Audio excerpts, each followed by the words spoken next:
क्षेत्रवाद वाले विवाद पर कब लगेगा विराम? नमस्कार, आप देख रहे हैं उत्तराखंड के सवाल और मैं हूं आपके साथ श्रुति अंगद। उत्तराखंड में सभी धर्म के लोग निवास करते हैं और यहाँ के शांतिपूर्ण माहौल की चर्चा हर तरफ की जाती है, लेकिन अब मंत्रियों के विवादित बयानों के बाद राज्य का शांतिपूर्ण माहौल बिगड़ने लगा है। सूबे में इन दिनों बजट सत्र के दौरान दिए गए कैबिनेट मंत्री प्रेमचंद अग्रवाल के बयान पर सियासत तेज है।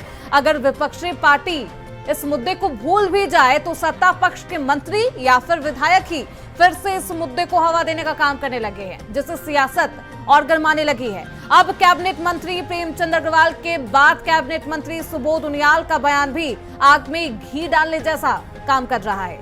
बयान के बाद क्षेत्रवाद की खाई बढ़ने लगी है और जनता सत्ता पक्ष के नेताओं का विरोध करने के लिए आतुर हो चुकी है। कैबिनेट मंत्री सुबोध उनियाल ने कहा है कि लोग बिहार से भी आए हुए हैं और कई जातियां तो राजस्थान, मध्य प्रदेश से इस उत्तराखंड राज्य में आई है। कैबिनेट मंत्री ने कहा है कि उत्तराखंड के वास्तविक मूल निवासी तो यहाँ की जनजातियां हैं और विवाद को नया रंग दे डाला है। वहीं लगातार मुख्यमंत्री पुष्कर सिंह धामी और पूरी भारतीय जनता पार्टी लगातार डैमेज कंट्रोल की स्थिति में नजर आ रही है। मुख्यमंत्री पुष्कर सिंह धामी ने जनता से भी अपील की है और अपने मंत्रियों से भी अपील की है कि क्षेत्रवाद वाले बयान से बचाव बचे पर राज्य को सौहार्दपूर्ण माहौल बनाने में जनता मदद करे और बहकावे वाले बयानों में भरोसा ना करे। लेकिन इन सब के बीच भाजपा सरकार की छवि धूमिल होती हुई नजर आ रही है, जिससे नियंत्रित कर पाने में ना तो सरकार सफल हो पा रही है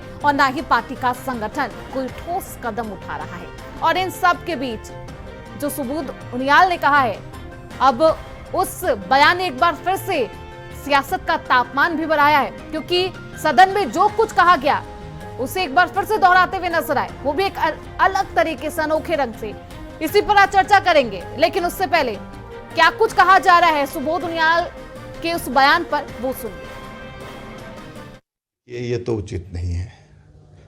हम सब उत्तराखंड के लोग हैं और हमको उत्तराखंड की जो सौहार्द है उसको बनाए रखना चाहिए और इसलिए जो लोग अगर उसको हवा दे रहे हैं वो उचित नहीं है। हाँ, उन्होंने जो कहा वो सच में उसको मुझे नहीं लगता कि कोई उसको उचित ठहरा सकता है। मैंने स्वयं इलाहाबाद से राजनीति की शुरुआत की, तो ये ऐसी स्थिति में जो व्यक्ति उत्तराखंड में रह रहा है वो उत्तराखंडी है और उत्तराखंड में रहने वाले हर व्यक्ति को उत्तराखंड में उत्तराखंडी होने के कारण राजनीति करने का अधिकार है। और ये भी कहा कि हम सब लोग जो उत्तराखंड में रह रहे हैं, चाहे वो कोई भी जाति के लोग हो, जनजाति के लोग ही यहाँ के वास्तविक असली यहाँ के मूल निवासी है। बाकी लोग कहीं ना कहीं से माइग्रेट होकर आए हैं। तो उसी के बारे में हमने कहा था, हम लोग बिहार से आए हैं, ऑलमोस्ट सारे ठाकुर राजस्थान से आए हैं, कुछ लोग बंगाल से आए हैं, कुछ लोग महाराष्ट्र और गुजरात से आए हुए हैं, कुछ साउथ से आए हैं। तो ये तो यहाँ के इतिहास में अगर आप जाइए, इतिहास पढ़ लीजिए, जो गढ़वाल का इतिहास में आपको काफी चीजें मिल जाएंगी। तो इसको लेकर के राजनीतिक जो लोग राजनीतिक तौर पर रोटियां सेकने का प्रयास कर रहे हैं और राज्य का वातावरण खराब कर रहे हैं, मेरा तो ये मानना है कि इनके खिलाफ बहुत सख्त से सख्त कार्रवाई की जानी चाहिए। देखिए, मैंने आपसे कहा ये राज्य बना, इस राज्य में जो पिछले कुछ समय से, और मैं आपसे आज भी कह रहा हूँ कि कहने में कोई गुरेज नहीं, कि जो मूल पहाड़ का मूल निवास की जो मामला है उसका क्लियर नहीं किया जा रहा। उससे क्या है कि पहाड़ के लोगों पे, मूल लोगों के अधिकारों पे डाका पड़ रहा है। वो चाहे शिक्षा हो, स्वास्थ्य हो, रोजगार हो, चाहे तमाम चीज़ों पे, ये मूल अधिकार का जो मूल चीज़ों का लेकर के जो हमारे लोग कह रहे हैं, उसको लेकर के सोचना पड़ेगा और उसकी एक तय सीमा की जाए। जो माननीय मंत्री जी ने कहा है, उनका ज्ञान बेहद हो सकता है, लेकिन जो बातें मैं कह रहा हूं उन बातों पे ध्यान देने की जरूरत है। तो एक के बाद एक बयान सामने आ रहे हैं और ऐसे में सियासी घमासान थमने का नाम नहीं ले रहा। क्षेत्रवाद पर लगातार सियासत की जा रही है। कभी महेंद्र भट्ट कहते हुए नजर आ जाते हैं कि लोग बयान को हवा दे रहे हैं और कुछ लोग सौहार्दपूर्ण जो स्थिति है उसे बिगाड़ने की कोशिश की जा रही है, खराब करने की कोशिश की जा रही है। तो कैबिनेट मंत्री प्रेमचंद अग्रवाल के क्षेत्रवाद पर दिए गए बयान के बाद राजनीति थमने का नाम नहीं ले रही। उत्तराखंड में रहने वाला हर व्यक्ति उत्तराखंडी है हमारे साथ हमारे खास मेहमान जुड़ चुके हैं, परिचय करवा देती हूँ। मथुरा दत्त जोशी हैं, प्रदेश के प्रवक्ता हैं भारतीय जनता पार्टी के। राजेश चमोली हैं, कांग्रेस पार्टी के प्रदेश प्रवक्ता हैं, कुछ ही देर में हमारे साथ जुड़ेंगे। और रविंद्र सिंह आनंद है, प्रदेश प्रवक्ता है आम आदमी पार्टी के। बहुत स्वागत है आप सभी का। सबसे पहले मैं मथुरा दत्त जोशी जी, एक तरफ से कहा जा रहा है कि इस तरीके के बयान देने से बचे, खुद शीर्ष नेतृत्व कह रहा है भारतीय जनता पार्टी का, लेकिन एक के बाद एक बयान दिए जा रहे हैं। क्या अनुशासन का पालन नहीं किया जा रहा है या शीर्ष नेतृत्व के बयान को दरकिनार कर दिया जा रहा है, आदेश को दरकिनार किया जा रहा है? मंशा क्या है? निश्चित रूप से जो भी बातें हुई उसमें बार बार आपको कहा जा रहा है कि कोई भी जगह गलत बयानबाजी से बचना चाहिए और बयानबाजी करने का कोई फायदा नहीं है।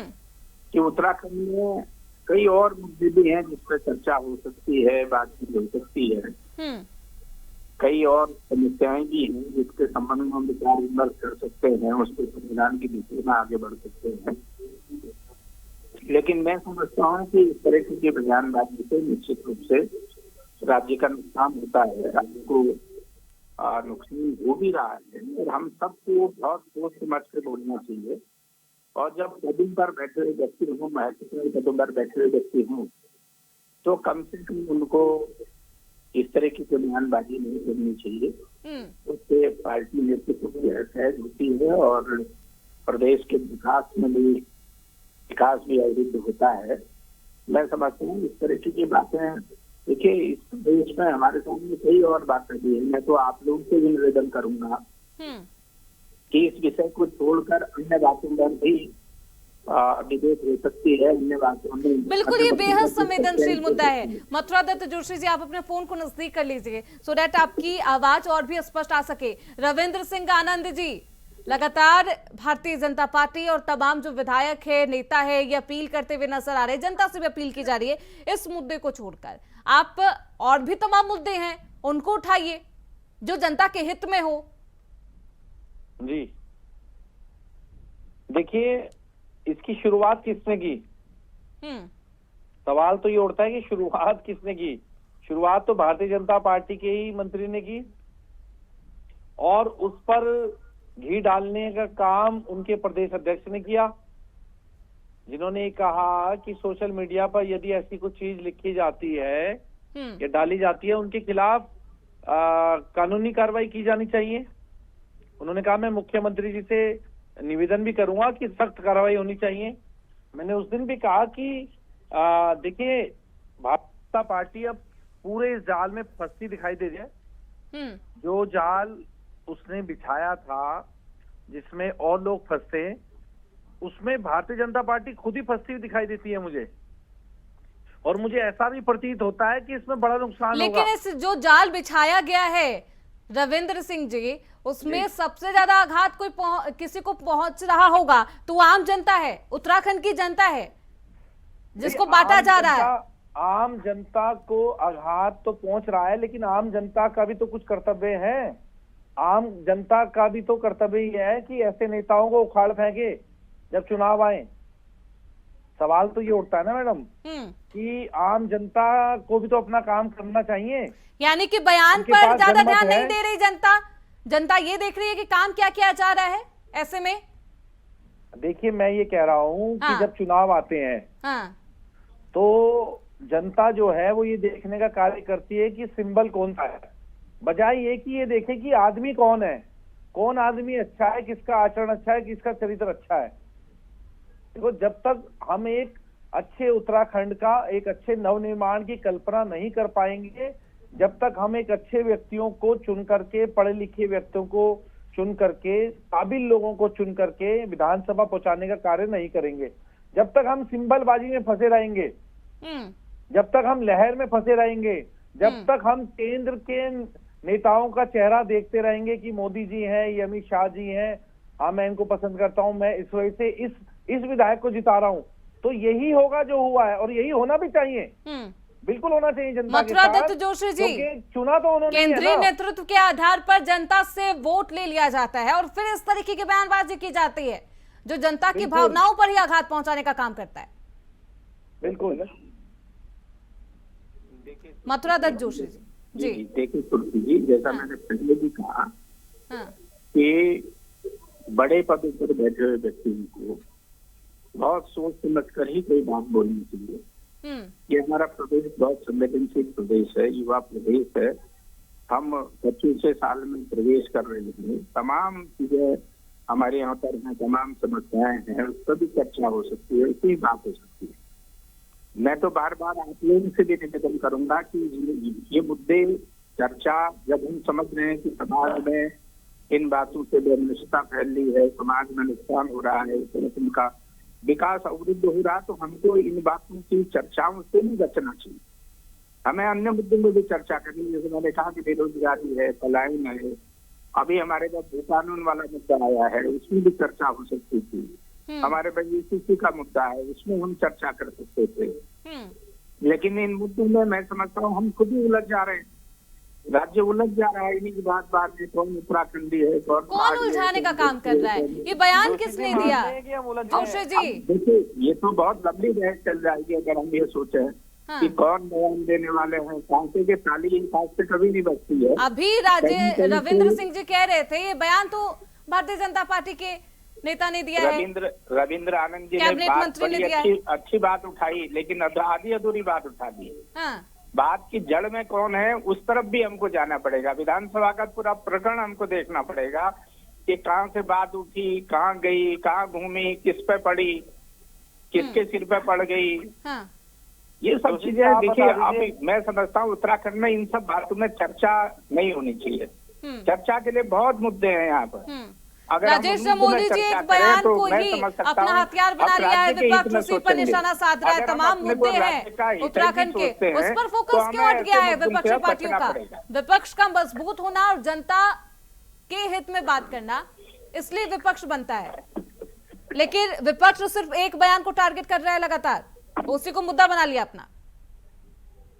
देखिए ऐसा है मैम, आप भी और पूरा उत्तराखंड और पूरा देश जानता है कि किस प्रकार से भारतीय जनता पार्टी ने इस मुद्दे को खुद बनाया क्या, मैं कह रहा हूँ उत्तराखंड का अपमान किया। आपके सामने सब कुछ है, कोई झूठ बोलने वाली बात नहीं है। आदरणीय जोशी जी भी देख रहे हैं और हमारे रविंद्र भाई ने भी देख रहे हैं, तमाम लोग देख रहे हैं कि किस प्रकार भारतीय जनता पार्टी के एक नेता ने उत्तराखंड के पहाड़ वासियों को खुलेआम गाली दी। और सब क्या थे, आप जोशी जी से पूछिए, क्या सब थे? अगर वो कहेंगे कि नहीं नकार सकते हैं क्या चैनल पे?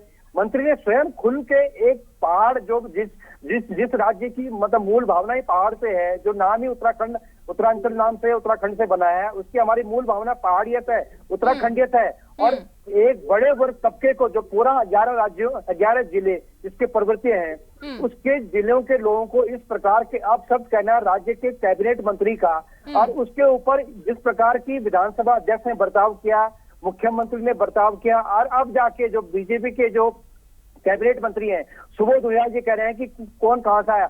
मैं तो सुबोध उनियाल जी हो गया, भाजपा के तमाम नेताओं से कह रहा हूँ, जिसको लगता है वो बिहार से आए उसके पूर्व जो बिहार चला जाए, जिसको लगता है वो झारखंड से आए झारखंड चले जाए, जिसको लगता है बंगाल से आए बंगाल चले जाए।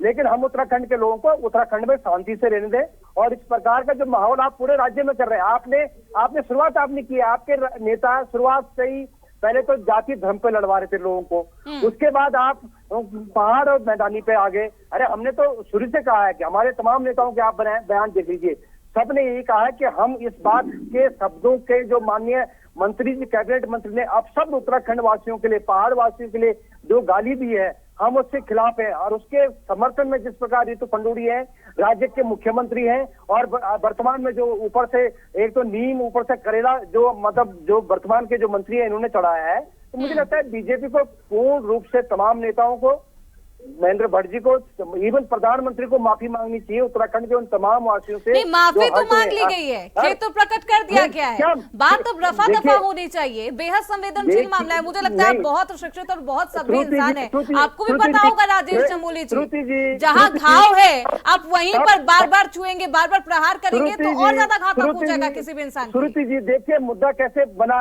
आज हम किस बात पर चर्चा कर रहे हैं?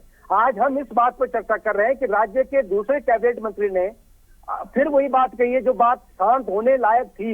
हम चाहते थे राज्य बड़ा शांति प्रिय राज्य है, देवभूमि के नाम से जानता है, विश्व में हमारा नाम है, हमारे यहाँ 4 धाम है, साक्षात गंगा है, भगवान नारायण की भूमि है, केदार की भूमि है, गंगोत्री यमुनोत्री है, तमाम चीजें इस राज्य में है।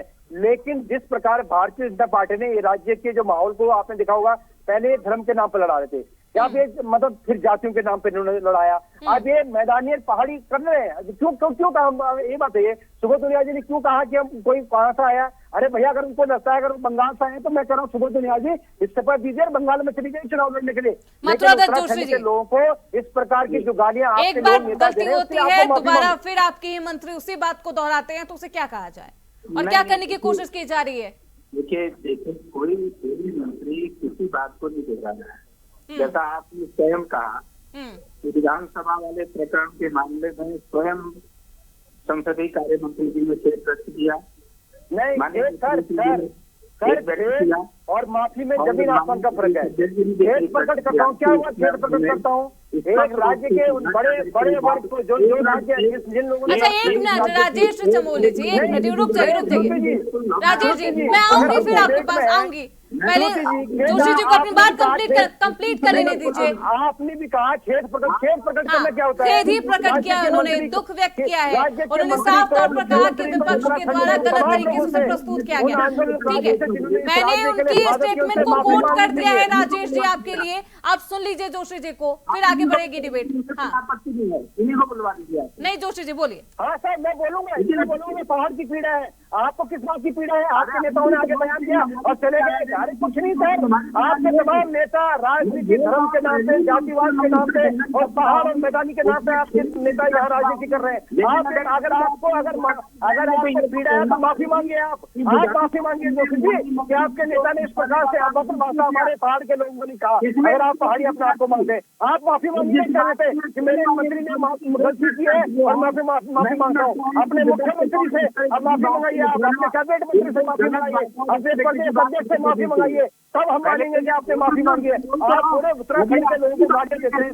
देखिए राजेश चमोली जी, जो पहाड़ के लोगों के आगे से सुनते आया हो और पहाड़ के लोगों को राजेश चमोली जी एक एक करके बात रखिएगा, बाकी के भी पैनलिस्ट हैं, इस तरीके से चर्चा नहीं बढ़ती है। रुकिए, चर्चा इस तरीके से नहीं की जाती है सर, रुक जाइए। खंडित को अगर कोई गाली देगा, हाँ ठीक है, आपने विरोध जताया, आप जवाब सुनिएगा, आप जवाब सुनिए। देखिए चमोली जी इस तरीके से नहीं, जोशी जी वरिष्ठ नेता है भाजपा के, अभी गए हैं कांग्रेस छोड़ के, वो माफी मांगे, आप मान जाएंगे कि भाई माफी मांग रहे हैं। आप कह रहे खेद प्रकट कर रहे हैं। अरे पहले पहाड़ के लोगों को गाली दो, उसके बाद बोले हम खेद प्रकट कर रहे हैं। राज्य के मुख्यमंत्री माफी मांगे, मंत्री माफी मांगे। राजेश जी मजबूरन आपका ऑडियो डाउन करना होगा। आप मुझे लगता है आप कई बार चर्चा में बैठे हैं, इस तरीके का व्यवहार बिल्कुल उचित नहीं है। जोशी जी नहीं, श्रुति जी देखिए मैम, पहले तो मैं एक बात देखिए श्रुति जी, मैं बिल्कुल स्पष्ट रूप से कह दूं कि मैं जब कोई पक्ष विपक्ष का आदमी बोलता है तो मैं उसके बोलने में कोई ऐतराज नहीं करता हूँ। नहीं, हाँ, स्वस्थ डिबेट की परंपरा ये होनी चाहिए कि अगर मैंने कोई बात बोली है तो मैंने अपने विपक्ष के भाई की बात भी सुननी पड़ेगी और उसकी बात का जवाब आप ही माफी मांग लीजिए। ये बीच में बोल के आप डिबेट को कहाँ ले जाना चाहते हैं? सवाल हम डिबेट कर रहे हैं कि जो माननीयों द्वारा रविंद्र सिंह आनंद जी, चमोली जी आप इस तरीके से बार बीच में बोलिएगा तो मुझे लगता है मैं आपके पास भी नहीं आ पाऊंगी, जोशी जी के पास भी नहीं जा पाऊंगी। रविंद्र सिंह आनंद जी, क्योंकि अभी आलम ये है कि खेद प्रकट करने पर भी आप लोग माफ नहीं कर पा रहे हैं, इस्तीफे की भी मांग की जा रही है, क्या मात्र राजनीतिक मुद्दा बनाने की कोशिश की जा रही है? श्रुति जी मेरी बात को थोड़ा ध्यान से सुनिएगा। हाँ। सवाल रविंद्र आनंद के माफ करने का नहीं है, सवाल चमोली जी के माफ करने का भी नहीं है, सवाल कांग्रेस या विपक्षी दल के माफ करने का है ही नहीं। आक्रोश जनता में है, जनता ने माफ करना है, जिसने वोट दिया है, जिन्होंने जनमत दिया है। मैं पहले से कह रहा हूं, पहले आप समझिए कि माफ किसने करना है। माफ करना है जनता ने। अब ये जनता के बीच जाकर के माफी मांगे, माननीय मुख्यमंत्री जी जाकर के माफी मांगे, हमें कोई आपत्ति नहीं है। हम तो जनता को कह रहे हैं ना माफ कर दो, लेकिन माफ जनता ने करना है, रविंद्र आनंद ने माफ नहीं करना है। सवाल ये है कि जनता ने माफ करना है, गलती जनता के लिए की गई है, जिस जनता ने चुन करके भेजा था उसको गाली दी गई। इससे पहले भारतीय जनता पार्टी के एक नेता ने उत्तराखंड को गाली दी। तो सवाल यह है कि जनता से माफी मांगनी पड़ेगी, हमसे माफी मांग के कोई फायदा नहीं है। मुझे लगता नहीं कि कोई फायदा होने वाला है। ठीक है जोशी जी, मैं आनंद भाई की बात से बिल्कुल देखिए सही बात करते हूँ, सहमत हूँ, लेकिन एक बात की जड़ में हमको जाना पड़ेगा ये मेरी बात का भी जवाब दीजिएगा कि क्या ताली एक हाथ से बजती है? कहीं न कहीं से कोई न कोई बात उठी है, तब तो ये बात आई है ना सामने। लेकिन उसके बाद भी अगर जब माननीय प्रदेश के सम्मानित मुख्यमंत्री जी द्वारा खेद व्यक्त कर दिया गया, संबंधित मंत्री दिया गया हो, फिर उसके बाद अगर यही बात मैंने कहा ना, इस प्रदेश में अन्य मुद्दे भी हैं जिसमें हम चर्चा कर सकते हैं। लेकिन ये भी संवेदनशील मुद्दा है, उनमें से एक मुद्दा भी बन गया है मथुरा दत्त जोशी जी, इसे भुलाया नहीं जा सकता और जनता भुला नहीं पा रही है, पार्टियां ये कह रही है। मैं आपकी बात से 100% सहमत हूँ, बिल्कुल गलत है, मैं मान रहा हूँ इस बात को। लेकिन बार बार एक ही बात को हम उठाएंगे, बार बार हम एक ही बात को करेंगे, क्या हम इस प्रदेश को कहाँ ले जाना चाहते हैं? ये पढ़े लिखे लोगों का प्रदेश है, ये यहाँ की सांस्कृतिक संस्कृति और यहाँ का जो हमारा धार्मिक वातावरण है, यहाँ का जो हमारा राजनीतिक वातावरण है, हम कितना उसको खराब करने का काम करेंगे? कम से कम अगर प्रदेश के प्रथम नागरिक ने, माननीय मुख्यमंत्री जी ने कोई बात कह दी हो, प्रदेश के अध्यक्ष जी ने कोई बात कह दी हो और माननीय संबंधित मंत्री द्वारा कोई बात कह दी गई हो, छोटा बच्चा गलती करता है, वही एक कम से कम बालिक इंसान गलती करता है, अडल्ट इंसान गलती करता है, तो दोनों के अपराध में ना डिफरेंस होता है और दोनों को सजा बराबर नहीं मिलती है। राजेश चमोली जी बोलिए। इस राज्य में तमाम अभी कई समस्याएं ऐसी हैं जिनमें चर्चा आवश्यक है। मैं समझता हूँ ये निरर्थक बातें हैं, इन बातों में हम चर्चा करके राजेश जी आपने शायद अपना फोन म्यूट कर रखा है, म्यूट कर लीजिए। श्रुति जी जब ऋषिकेश में चुनाव चल रहे थे, आपने देखा होगा कि जिस टाइम वहाँ के जो प्रत्याशी चुनाव लड़ रहे थे भारतीय जनता पार्टी के, उस वक्त भी पहाड़ के लोगों को, उत्तराखंड की हमारी मातृ सृष्टि को, बहनों को भारतीय जनता पार्टी की रैली में गाली दी गई। एक बार की माफी होगी, चलो उसको माफ कर दिया, पुलिस लेगी, गिरफ्तार हो गया, तमाम हो गया।